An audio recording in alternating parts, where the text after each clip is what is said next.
కృష్ణ. ఓం గం గణపతయే నమః. ఓం శ్రీ గురుభ్యో నమః. ఓం మహాసరస్వత్యై నమః. ఓం నమో భగవతే వాసుదేవాయ. శ్రీ జ్ఞానేశ్వరి భగవద్గీత పారాయణము 52వ రోజు పారాయణము. 12వ అధ్యాయంలోని అంటే భక్తి యోగం అనే అధ్యాయంలోని 11వ శ్లోకం నుంచి 20వ శ్లోకం వరకు తెలుసుకుందాము. ఓవీలకు వచ్చేసరికి 125వ ఓవీ నుంచి 247వ ఓవీ వరకు తెలుసుకునే ప్రయత్నం చేద్దాము. ముందుగా ఆ జగద్గురువుని ధ్యానం చేసుకుందాము. వసుదేవసుతం దేవం కంసచాణూరమర్ధనం దేవకీ పరమానందం కృష్ణం వందే జగద్గురుం. శాంతాకారం భుజగశయనం పద్మనాభం సురేశం విశ్వాకారం గగనసదృశం మేఘవర్ణం శుభాంగం లక్ష్మీకాంతం కమలనయనం యోగిహృద్యానగమ్యం వందే విష్ణుం భవభయహరం సర్వలోకైకనాథం మేఘశ్యామం పీతకౌశేయవాసం శ్రీవత్సాంగం కౌస్తుభోద్భాసితాంగం పుణ్యోపేతం పుండరీకాయతాక్షం విష్ణుం వందే సర్వలోకైకనాథం సశంఖచక్రం సకిరీటకుండలం సపీతవస్త్రం సరసీరుహేక్షణం సహారవక్షస్థలశోభికౌస్తుభం నమామి విష్ణుం శిరసా చతుర్భుజం. పార్థాయ ప్రతిబోధితాం భగవతా నారాయణేన స్వయం ఆసేన గ్రథితాం పురాణమునినా మధ్యే మహాభారతం అద్వైతామృతవర్షిణీం భగవతీం అష్టాదశాధ్యాయినీం అంబ త్వాం అనుసందధామి భగవద్గీతే భవద్వేషిణీం యత్ర యోగీశ్వర కృష్ణో యత్ర పార్థో ధనుర్ధరః తత్ర శ్రీర్విజయో భూతిర్ధ్రువా నీతిర్మతిర్మహా పవిత్రాణాయ సాధూనాం వినాశాయ చ దుష్కృతాం ధర్మ సంస్థాపనార్థాయ సంభవామి యుగే యుగే. ఓం నమో నారాయణాయ. శ్రీ జ్ఞానేశ్వరి భగవద్గీత 12వ అధ్యాయము భక్తి యోగంలోని 11వ శ్లోకము. అథైతదప్యశక్తోసి కర్తుం మజ్యోగమాశ్రితః సర్వకర్మఫలత్యాగం తతః కురు యతాత్మవాన్. లేదా ఓ పాండుకుమారా, ఒకవేళ నీవు నాకు కర్మలను అర్పించలేకపోతే అప్పుడు ఇలా తెలుసుకో. కర్మలను మొదలు పెట్టేటప్పుడు చివర్లోనూ నీ బుద్ధి అంతటితో నన్ను గుర్తు చేసుకోవడం. ఒకవేళ కష్టం అనిపిస్తే దాన్ని కూడా వదిలేసేయి. ధ్యానం చెయ్యకపోయినా పర్వాలేదు. అయితే నీవు ఒక పని చెయ్యాలి.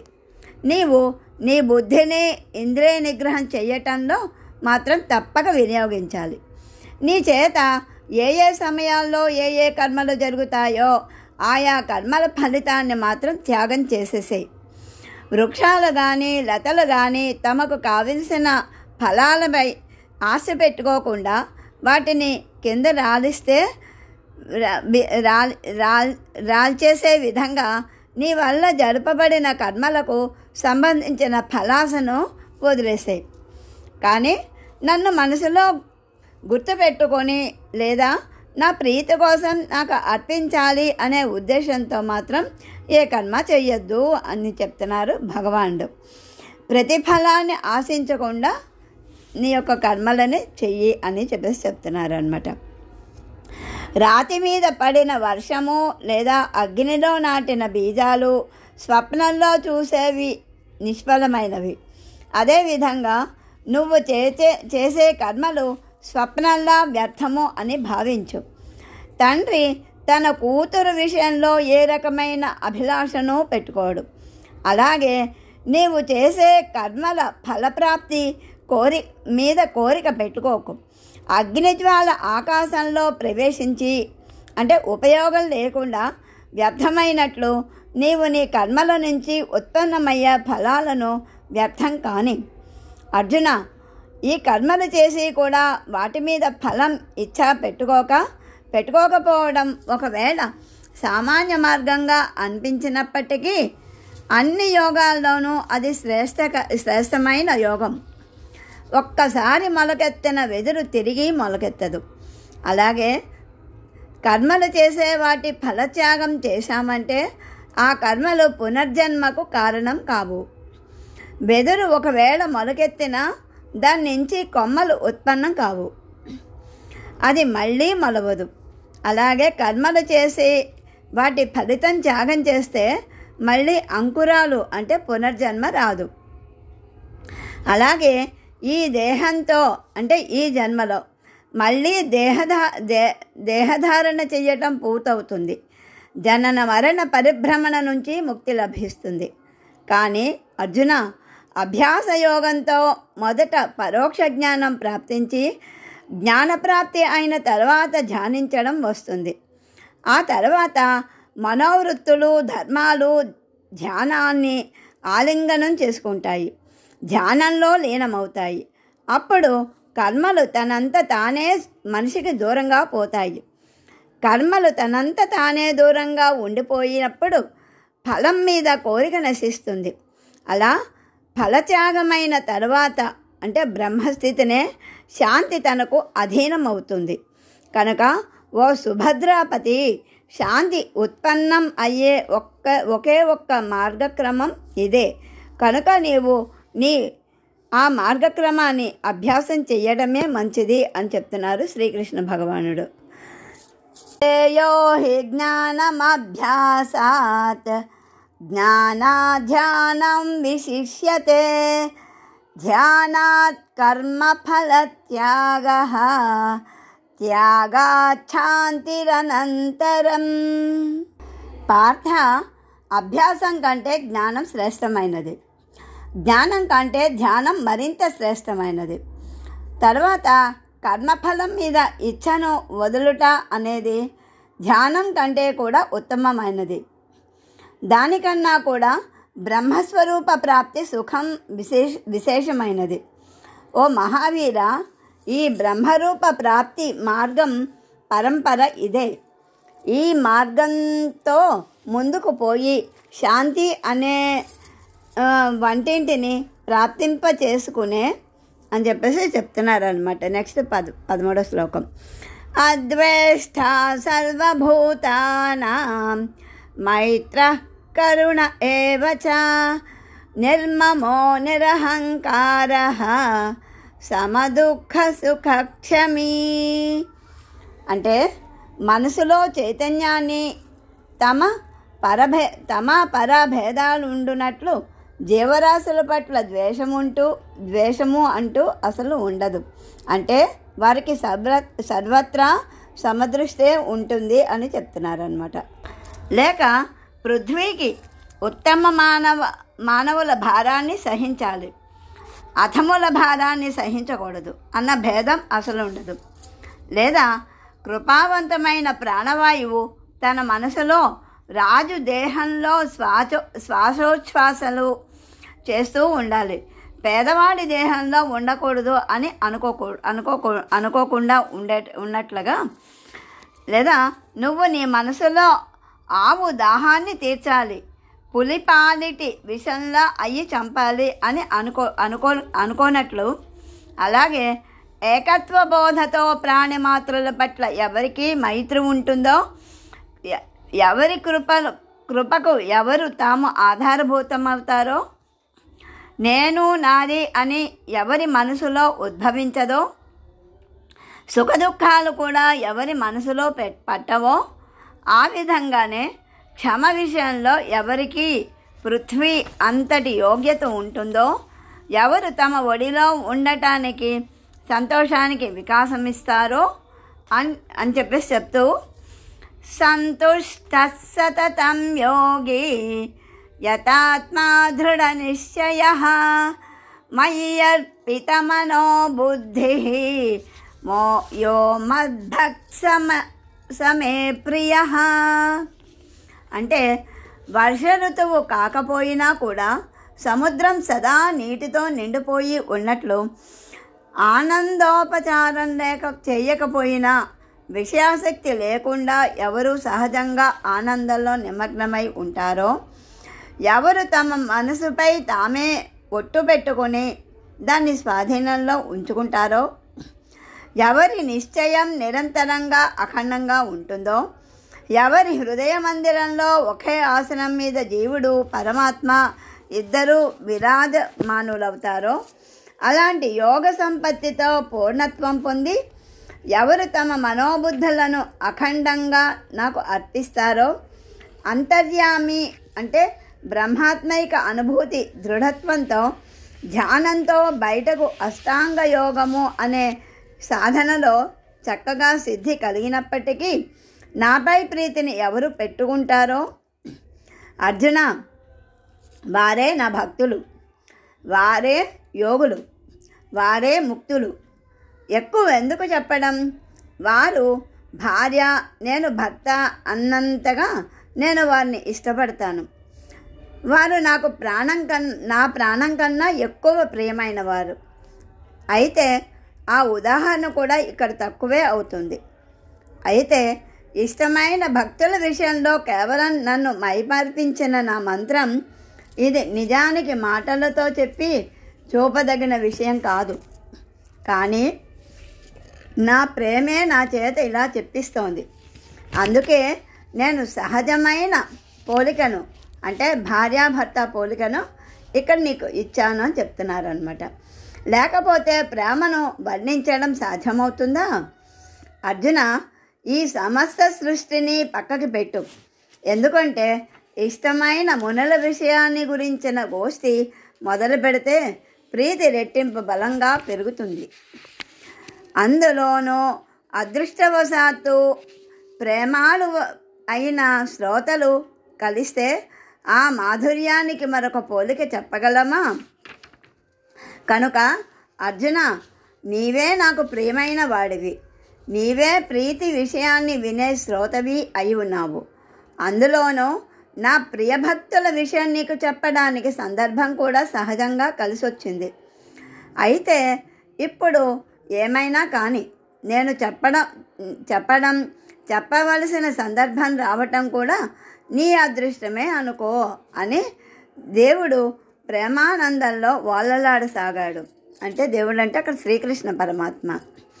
మళ్ళీ అంటున్నాడు, ఏమని అంటున్నాడు? నేను నా హృదయంలో నిలుపుకున్న వారి లక్షణాలు ఏమిటో చెప్తాను విను అని చెప్పేసి చెప్తున్నాడు.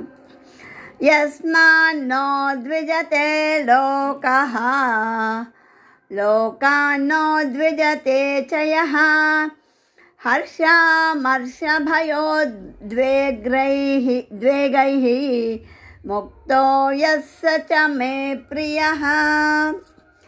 సముద్రం క్షోభించినప్పుడు జలచరాలకు దాని గురించి భీతి కలగదు. జలచరాల సముదాయం పుష్కలంగా పెరుగుతుంటే సముద్రానికి వాటిపై విసుగు పుట్టదు. అదేవిధంగా ఉన్మత్త జగత్తు ఎవరికి దుఃఖం అనిపించదో, ఎవరి వల్ల లోకులకు బాధ కలుగుదో, ఎక్కువ ఎందుకు చెప్పడం? శరీరానికి అవయవాలపై వెగటు ఉండనట్లు అలాగే ఆత్మైక భావంతో ఎవరికి ఎన్నడూ ప్రాణిమాత్రలమై వెగటు ఉండదో,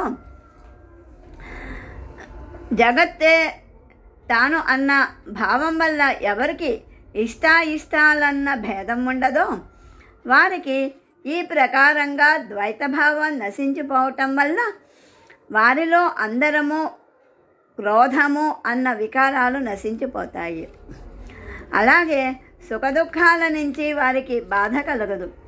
వారు భయోద్వేగాల వికారాల నుండి విముక్తులై ద్వంద్వాలు లేకుండా ఉంటారు. ఇలాంటి స్థితి ప్రాప్తించి కూడా వారు నా భక్తిని ఆచరిస్తూ ఉంటారు. అలాంటి వారంటే నాకు చాలా ప్రీతి కలుగుతుంది. ఆ ప్రేమను నేను ఏమని వర్ణించను? ఇంతేకాదు, వారు నా ప్రాణానికే ప్రాణం. ఎవరు ఆత్మానందంతో నిత్యతృప్తిని పొందుతారో, ఎవరు స్వాభావిక పరిణామం వల్ల జన్మిస్తారో, వారు పరిపూర్ణ యవ్వనవతి అనే బ్రహ్మస్థితికి భర్తలే అయి ఉన్నారు. అంటే అట్టి వాళ్ళు నాకు ప్రియమై ఉన్నారు అని చెప్పేసి చెప్తున్నారు అన్నమాట. అనపేక్షశుచిర్దక్షః ఉదాసీనో గతవ్యథః సర్వారంభ పరిత్యాగే యో మద్భక్తః స మే ప్రియః. అర్జున, వారి వద్ద ఇచ్ఛ అనేది అసలు ఉండదు. వారి మనసులో సుఖమే ఎల్లప్పుడూ నిండిపోయి ఉంటుంది. కాశీ క్షేత్రానికి మోక్షప్రాప్తి ఇవ్వడం విషయంలో ఔదార్యం ఉంది. అలా అని అది ప్రఖ్యాతి చెందింది. కానీ అక్కడ శరీరం పడితే తప్ప ఆ మోక్షం లభించదు. హిమాలయ పర్వతం మీదకు వెళ్ళినప్పుడు దోషాలు కడుక్కుపోయే మాట నిజమే. కానీ అక్కడి వాతావరణం తమకు సరిపడకపోవడం వల్ల జీవునికి హాని కలిగే ప్రమాదం ఉంది. అయితే సజ్జనులైన వారి నుంచి హాని కలగక పవిత్రత ప్రాప్తిస్తుంది. పావనం చేసే గుణం వల్ల గంగాజలం పవిత్రమైనది. అందులో స్నానం చేయటంతో పాపము, శరీర తాపాలు అన్నీ కూడా దూరమైపోతాయి. కానీ అందులో మునిగిపోయే ప్రమాదం కూడా ఉంది. అలాంటి సాధు సత్పురుషులు అనే నది అంటే జ్ఞానం యొక్క, అక్కడ సత్పురుషులని జ్ఞానంతో పోల్చారు భగవానుడు. అటువంటి లోతు అపారంగా ఉన్నప్పటికీ ఆ మార్గంలో పోయేవారు అందులో ఎన్నటికీ ములగరు. వారికి ప్రాణహాని కలగదు. జీవించి ఉండగానే మరణించక పూర్వమే వారికి అవిచ్ఛిన్న మోక్షం ప్రాప్తిస్తుంది. తమ సమాగమంతో గంగ పాతాళానికి కూడా నశింపచేయగల ఆ మహనీయుల అంటే గంగ పాతకాలను కూడా నశింపచేయగల ఆ మహనీయుల పవిత్రత ఎంత శ్రేష్టమైనదే అయి ఉండాలి. కనుక సాధువులైన వారు తమ పవిత్రతతో తీర్థాలకు కూడా ఆశ్రయభూతులై తమ మనోవికారాలన్నింటినీ దశ దిశలా ఆవలి తీరానికి పారద్రోలుతారు. వారు సూర్యుడిలా లోపల బయట నిర్మలంగా ఉంటారు. పాదాల్లో చూస్తే శక్తి కలిగి ఉన్నంత వరకు వారికి భూమి లోపల గల ద్రవము స్పష్టంగా కనిపించే విధంగా ఎవరు తత్వార్థ రహస్యాన్ని తెలుసుకొని ఉంటారో వారే నా భక్తులు. సర్వవ్యాపకమై ఉండి అన్నింటితో అలిప్తంగా ఉండే ఆకాశంలా వారి మనసులు సర్వవ్యాపకంగా ఉన్నప్పటికీ దేనితోనూ లిప్తం కాక ఉదాసీనంగా ఉంటుంది. వేటగాడి చేతిలో విడిపించుకుపోయిన పక్షి నిర్భయంగా అయినట్లు ఎవరు సంసారం గురించిన చింతనను తప్పించుకొని నిరీక్షులుగా ఉంటారో, ఎవరికి చనిపోయిన మనిషి వలె తన దేహం నగ్నంగా ఉన్నా దాని గురించి సిగ్గు అనిపించదో, అలా వారు ఎప్పుడూ ఆత్మసుఖంతో ఉండడం వల్ల వారికి ఏ రకమైన బాధ కలగదు. ఏ రకమైన కర్మను ఆరంభిస్తున్నా ఆ విషయంలో వారి మనసులో కర్తృత్వాభిమానం ఎంత మాత్రమూ ఉండదు. కట్టె లభించకపోతే అగ్ని తనంతట తానే ఆరిపోయినట్లు అలాగే మోక్షప్రాప్తికి కావలసిన సహజ కాంతి ఎవరికి వాటాగా వచ్చి పడుతుందో, అర్జున, ఈ ఉచ్చత్వం వరకు చేరడానికి ఎవరు ఆత్మస్వరూప భావనతో ఓతప్రోతంగా నిండిపోయి ఉన్నారో వారు ద్వైతానికి ఆవలి తీరానికి వెళ్ళిపోతారు. లేదా భక్తి నుంచి ఉత్పన్నం అయ్యే సుఖం కోసం తామే తమను దేవుడు భక్తుడు అని రెండు విభాగాలుగా చేసి తనని సేవకుడి విభాగంలో పెట్టుకుంటారు.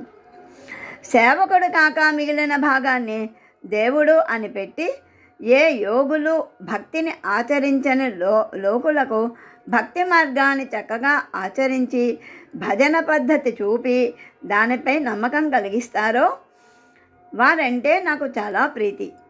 వారు నాకు నిజ ధ్యానం అవుతారు. అంటే వారు లభించినప్పుడే నాకు తృప్తి కలుగుతుంది. వారి కోసమే నేను ఈ సగుణ సాకార అవతారం ధరించవలసి వచ్చింది. వారి కోసమే నేను ఇక్కడ ఈ సంసారంలో ఉండిపోవలసి వచ్చింది. వారికి నేను నా పంచప్రాణాలతో దిష్టి తీస్తాను. ఇంతగా నాకు వారంటే ఇష్టం అని చెప్తున్నారు భగవానుడు. తర్వాత యో న హృష్యతి న ద్వేష్టి న శోచతి న కాంక్షతి శుభాశుభ పరిత్యాగే భక్తిమాన్ యస్య మే ప్రియః.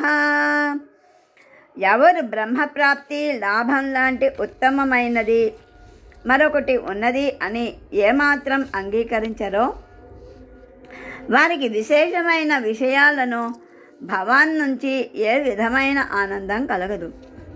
తామే విశ్వమైన వారన్న ఆత్మబోధన వల్ల వారికి అన్యత్వభావం సహజంగానే పోతుంది.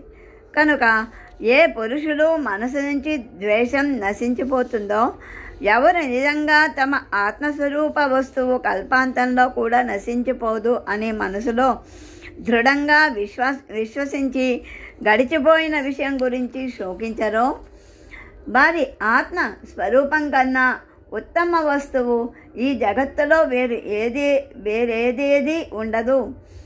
వారు నా వద్ద నా స్వంతమైన వారు అయి ఉంటారు. అందువల్ల వారు మరి వేరే ఏ వస్తువు మీద కూడా కోరిక పెట్టుకోరు.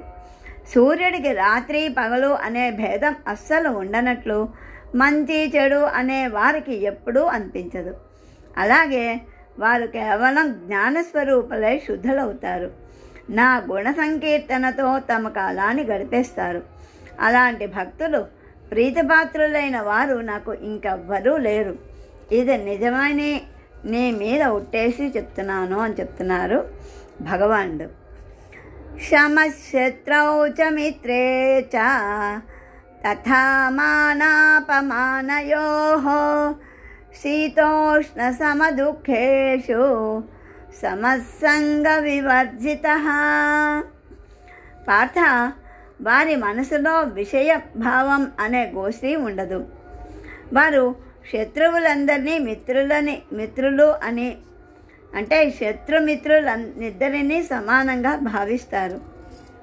లేదా అర్జున, తమ ఇంటిలోని వారికి వెలుగునిచ్చి పరులను అంధకారంలో పడేయాలని అనుకోని దీపం లాంటి భక్తులు నాకు ప్రియులు. తనని గొడ్డలతో కొట్టేసిన వాడికి లేక తనను నాటిన వాడికి వృక్షం ఒకేలాంటి నీడని ఇస్తుంది. లేదా చెరకు తనను నీరు పోసి పెంచిన వానికి మధురిమను, తనను గానుగులో వేసి తిప్పిన వానికి చేదుని ఎప్పటికీ ఇవ్వదు. ఇద్దరికీ సమానమైన మాధుర్యాన్ని ఇస్తుంది.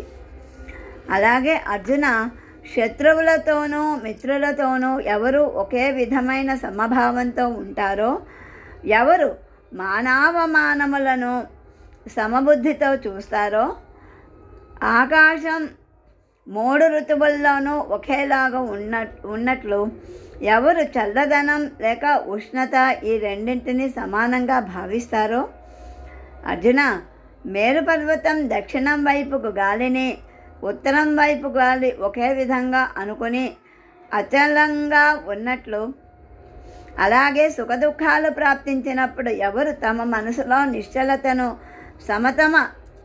సమతను చలింపనీయరో, రాజు నుంచి పేద వరకు వెన్నెల అందరికీ ఒకేలాంటి సుఖాన్ని ఇస్తుంది. అలాగే వారు ప్రాణిమాత్రలు సమానంగా భావిస్తారు. సమస్త జగత్తుకి నీరు ఒకేలాగా సేవించదగినది. అదేవిధంగా భక్తులకి ముల్లోకాలు కోరుతాయి. ఎవరు లోపల బయట విషయాల్లోనూ అలాగే ముందుకు ప్రాప్తించబోయే వాటిలోనూ సంబంధాన్ని వదిలేసి ఏకాంతంగా ఉండి తమ మనసుని లోపల స్థిరం చేసి దాన్నే అనుకూలం చేసుకుంటారో అలాంటి వాళ్ళని చెప్తున్నారన్నమాట. తుల్య నిందాస్తు తిర్మౌనే సంతుష్టో ఏన కేనచిత్ అనికేతస్థిరమతి భక్తిమాన్ మే ప్రియో నరః. అంటే వారు ఇతరుల తమను నిందిస్తుంటే ఖిన్నులు కారు. స్తుతించినప్పుడు తమను ధన్యులని అనుకోరు. ఆకాశం సర్వవ్యాపకంగా అయి దేనితోనూ ఏ విధమైన సంసర్గము పెట్టుకోనట్లు, అలాగే నిందాస్తుతులను ఒకేలాగా భావిస్తూ వాటికి ప్రభావితులు కాక ఎవరు ప్రపంచంలోనూ అడవిలోనూ కూడా జీవనాన్ని ఒకే విధంగా కొనసాగించే, అంటే వనాలలో కందమూలాలు, జనాల్లో పంచభక్ష పరమాన్నాలు వారికి సమానంగానే ఉంటాయి అని చెప్పేసి చెప్తున్నారనమాట. అలాంటి వారికి నిజం కానీ అబద్ధం కానీ తమ నోటి నుంచి బయలువెడినప్పుడు సంకల్ప వృత్తి లేనందువల్ల వారి మౌనం చెడిపోదు. ఉన్మని అనే బ్రాహ్మీ స్థితిని అనుభవిస్తూ దానిలోనే లీనమై దానికి విముఖులు కానట్లు ఉంటారు.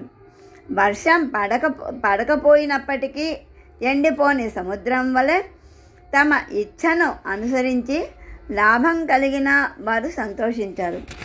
ఇచ్ఛకు విరుద్ధంగా నష్టం కలిగించినా కోపించరు. వాయువు అన్ని చోట్ల ఉండినట్లు వారు ఒకే ప్రదేశంలో ఉండరు. వాయువు ఆకాశమంతా నిండి ఉన్నట్లు సమస్త జగత్తు వారికి విశ్రాంతి స్థానమై ఉంటుంది. ఈ విశ్వమే నా ఇల్లు అని వారికి దృఢమైన జ్ఞానం ఉంటుంది. అంతెందుకు స్థావర జంగమ విశ్వమే తాముగా అయిపోతారు.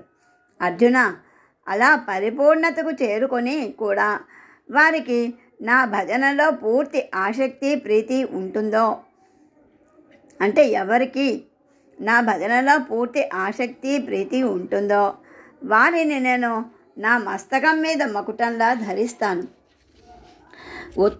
ఉత్తములు శ్రేష్ఠులు అయిన వారి ముందు తల వంచుతాను అనటం న్యాయమే. త్రిభువనాలలోని లోకులు నా పాదతీర్థం తీసుకొని తమను ధన్యులుగా భావిస్తారు. అలాంటి నేను వారిని నా మస్తకం మీద ధరిస్తాను. నా పట్ల పూర్ణ శ్రద్ధ కల వారికి ఆదర సత్కారాలు ఎలా చేస్తాను అన్న విషయం శ్రీ శంకరుడు గురువుగా అయితేనే తెలుస్తుంది. ఈ సంగతి అలా ఉండని, ఎందుకంటే శ్రీ శంకరుల వర్ణన చేస్తుంటే నిజంగా నన్ను నేనే స్తుతి చేసుకున్నట్లు అవుతుంది. ఎందుకంటే నేను శంకరుడు ఒక్కటే కదా అని శ్రీకృష్ణుడు మళ్ళీ అంటున్నారు. అర్జున, ఈ ఉదాహరణ ఒక్కటే సరికాదు. అలాంటి భక్తులను నేను నా మస్తకం మీద ధరిస్తానని మాత్రం చెప్తున్నాను. ఆ పురుషులు 4వ పురుషార్థ సిద్ధి అనే మోక్షాన్ని తన చేతిలోకి తీసుకొని భక్తి మార్గంలో పోతూ జగత్తుకు మోక్షాన్ని ఇస్తారు. భక్తితో కాలం గడపమని బోధిస్తారు. వారు బ్రహ్మప్రాప్తికి పూర్ణ అధికారులు అవ్వడం వల్ల మోక్షంతో బంధాన్ని వదిలేస్తారు. ఎంతటి సమర్థులైనప్పటికీ నీరులాగా నమ్రతగా ఉంటారు. అందుకే వారికి నా నమస్కారాలు చేస్తున్నాను. వారిని నా మస్తకం మీద ధరించి వారి పాదాన్ని శ్రీవత్స లాంఛన చిహ్నంగా నా హృదయం మీద ధరిస్తున్నాను. వారి గుణమనే అలంకారాన్ని నేను నా వాణి వద్ద ధరిస్తున్నాను. అంటే ఆ గుణానువాదాన్ని నేను గానం చేస్తాను అని అర్థం అన్నమాట. అక్కడ వారి కీర్తి అనే అలంకారాన్ని చెవుల వద్ద ధరిస్తాను. వారి యశస్సును ఎవరైనా గానం చేస్తుంటే దాన్ని నేను వింటాను. అలాంటి నా భక్తులను చూడాలని కోరిక కలిగినప్పుడు నేత్రరహితుడనైన నేను అవతారం ధరించి చూస్తాను. సదా నా చేతిలో ఉండే లీలాకమలంతో వారికి పూజ చేస్తాను. 2 చేతులకు మరి 2 చేతులు కలిపి, అంటే చతుర్భుజాలతో వారికి ఆలింగనం ఇవ్వడానికి నేను అవతరించాను. వారి సాంగత్యపు సుఖాతిశయంతో నిరాకారుణ్ణైన నేను దేహం ధరించవలసి వచ్చింది. ఎక్కువెందుకు చెప్పడం, వారు నాకు జీవము ప్రాణము అయి ఉన్నారు. వారే మా పరమమిత్రులు అని చెప్పడంలో విశేషమేముంది? ఇంతేకాదు, వారి చరిత్రను విని నా భక్తుల చరిత్రను ప్రశంసించే వారంటే కూడా నాకు ప్రాణమే. నా ప్రాణం కంటే ఎక్కువ ప్రీతి. అర్జున, నాకు నీకు నేను పరిపూర్ణ పద్ధతిలో శ్రేష్టమైన యోగాన్ని చెప్పాను. అది భగవత్ ప్రాప్తి ఉపాయంతో నిండి ఉన్న పూర్ణ భక్తి యోగం అని నువ్వు తెలుసుకో. భక్తి యోగస్థితి ఎంత గొప్పదంటే వారి మీద నేను ప్రీతి కలిగి ఉంటాను. వారిని నా మనసులోనూ నా మస్తకం మీద పెట్టుకుంటాను. ఏతు ధర్మ్యామృతమిదం యథోక్తం పర్యుపాసతే శ్రద్ధధానా మత్పరమాః భక్తాస్తేతీవ మే ప్రియాః. ఆ భక్తి యోగం రమ్యామృతం వర్షించింది. ధర్మానికి అనుకూలమైన ఈ గోష్ఠిని వినడం అనే భావాన్ని ఎవరు పొందుతారో, అదేవిధంగా ఆ యోగం వద్ద పూర్ణ శ్రద్ధను పెట్టి తమ మనసులో ఉత్తమ పద్ధతి అనే దాన్ని ముద్రించుకొని ఆ విషయాన్ని గురించి తమ మనసులో పూర్ణంగా విచారించి ఎవరు దాన్ని ఆచరిస్తారో, ఎవరి మనసుకు సహజంగా అలాంటి స్థితి కలుగుతుందో వారికి చక్కటి పొలంలో నాటినప్పుడు ఉత్తమ పంట పండినట్లు ఉత్తమ ఫలం ప్రాప్తిస్తుంది. అయితే నన్ను పరమశ్రేష్ఠునిగా భావించి నాపై ప్రేమను పెట్టుకొని నేను సర్వవ్యాపకుడిని అని తెలుసుకొని ఎవరు భక్తి యోగాన్ని స్వీకరిస్తారో వారే ఈ జగత్తులోనూ భక్తులు యోగులు అవుతారు. అందుకే పార్థ, వారి విషయంలో నాకు అతిశయించిన ప్రేమ ఉంటుంది. ఎవరికి భక్తి కథ అత్యంతంగా నచ్చుతుందో వారే ఈ జగత్తులో నా తీర్థము, వారే క్షేత్రము, వారే పవిత్ర పురుషులు అయి ఉన్నారు. వారినే నేను ధ్యానిస్తాను. వారే నాకు పూర్ణ దైవాలు. వారు తప్ప నాకు ప్రియమైన వాళ్ళు ఎవ్వరూ లేరు. వారిపైన నాకు అత్యంత ఆసక్తి. వారే నా ధనాగారం. ఎక్కువేం చెప్పను, వారు నాతో కలిసి ఉన్నప్పుడే నాకు తృప్తి కలుగుతుంది. ఓ పాండుసుత, నా ప్రేమాళ్ళు భక్తుల గోష్ఠిని ఎవరు చెప్తారో వారిని నేను పరమదైవాలుగా భావిస్తాను అని చెప్పేసి చెప్తూ మళ్ళీ సంజయుడు అంటున్నారనమాట ఇలాగా. ఈ జగత్తంతటికీ ఆనందం ఇచ్చే సర్వజగత్తును ఉత్పన్నం చేసే ముకుందుడు ఇలా అన్నాడు అని ధృతరాష్ట్రుడితో చెప్తున్నాడు. ఓ ధృతరాష్ట్ర మహారాజా, ఎవరు నిర్మలుడో, నిష్కళంకుడో, లోకంలో కృపాకరుడో, శరణాగత రక్షకుడో, శరణనటానికి యోగ్యుడో, దేవతలకు సాయం చెయ్యటమే ఎవరి శీలమో, లోకులను లాలించడమే అనే లీలలో శరణాగతులను రక్షించడమే ఎవరి ఆటో, ఎవరు ధర్మాన్ని కీర్తిని స్వచ్ఛంగా శోభింపచేసేవారో, దానం చేయడంలో ఎవరికి అగాధ సరళత్వం ఉందో, నిరుపమాన బలవంతుడై ఉండి కూడా బలి యొక్క బంధంతో ఎవరు బద్ధుడైపోయాడో, ఎవరు భక్తజనుల పట్ల కరుణామయుడయ్యాడో, ప్రేమాడు జనులతో స్పష్టమైన మనసుతో వ్యవహరించేవాడో, సులభ పద్ధతిలో సత్యాన్న ఆచరించే జనుల తారకుడో, ఎవరిని ప్రాప్తింప చేసుకోవాలనుకుంటే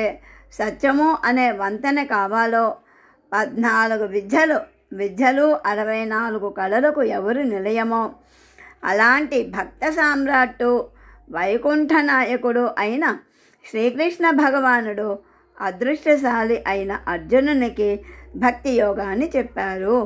అతను విన్నాడు అని సంజయుడు ఇంకా ఇలా చెప్తున్నాడు అన్నమాట ధృతరాష్ట్రంతో. ఓ ధృతరాష్ట్ర మహారాజా, ఆ తర్వాత కథ ఏ పద్ధతిలో చెప్పబడిందో విను.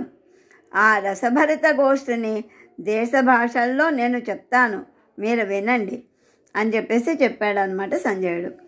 అంటే జ్ఞానదేవుడు మనందరికీ చెప్తున్నారనమాట దీని గురించి. జ్ఞానదేవుడు అంటున్నారు, శ్రోతల్లారా, మీలాంటి మహానుభావులను నేను శరణంటున్నాను.